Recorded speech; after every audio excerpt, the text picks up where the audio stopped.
Hello বন্ধুরা, তোমরা কেমন আছো? আশা করি ভালো আছো।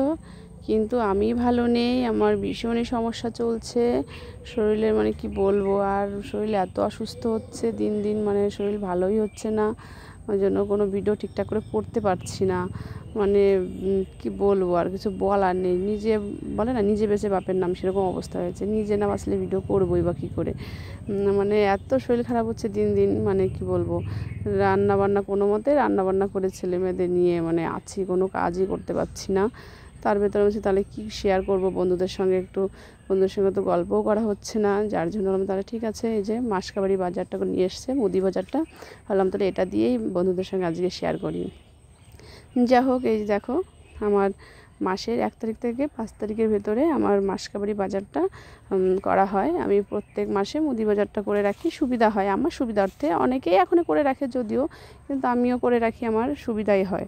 কারণ মাসে মুদি বাজারটা ঘরে থাকলে না অসুবিধা হয় না, খুবই ভালো হয়। সবসময় দোকানে দৌড়াদৌড়ি করা একদমই আমার সম্ভব হয় না, আর পছন্দও না। যার জন্য আমি এই বাজারটা করে রাখি। অনেকেই হয়তো করে রাখে আমার মতো।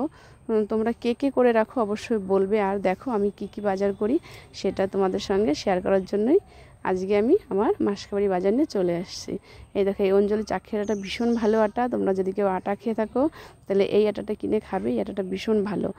এই রুটিটা এত হালকা আর এত দারুণ না, আটা ছেলে পরে ভীষণ একটা সেন্ট বেরোয়, খুব ভালো।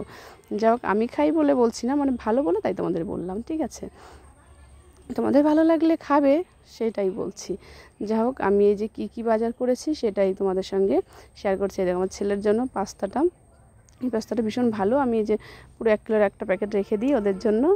সব সময় তো খাই না, মাঝে মাঝে খাই। সবসময় খাওয়া ভালো না বাচ্চাদের, মাঝে মাঝে খাই, যার জন্য আমি রেখে দিই ঘরে সবসময়। যাই হোক, এই যে আমি তোমাদের সঙ্গে শেয়ার করলাম, এইটাই আমার মাসকাবাড়ি বাজার। কি বন্ধুরা, কেমন হয়েছে আমার মাসকাবাড়ি বাজার? কী করলাম সেটা দেখলে অবশ্যই কমেন্ট করে বলবে তোমরা কী করো। Tata, bye bye.